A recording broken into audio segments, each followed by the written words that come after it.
चालल जाही चढ़ के तू डोलिया में अखिया से गिरे हमरा लोरा गे छौरी दिलही तू दिला हमार तोरा गे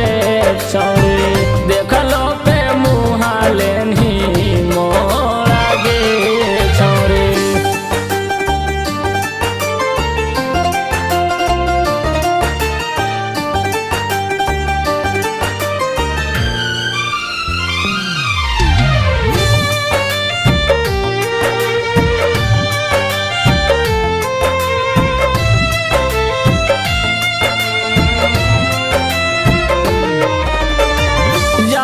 घड़ी भी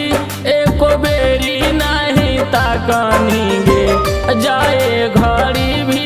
एको बेरी नहीं ताकनी गे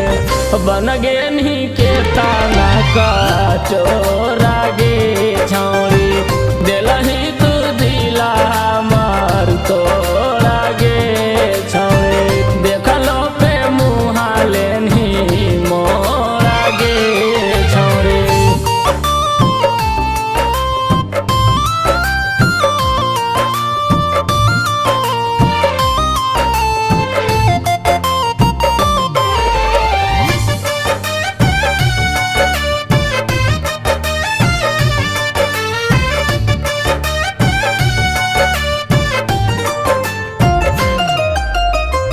आमन कमलेश्वर तब बैठ के अकेले में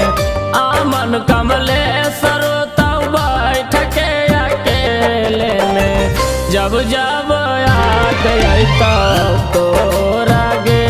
छौरी दिलही तू दिला हमार तोरा गे छौरी देखलो पे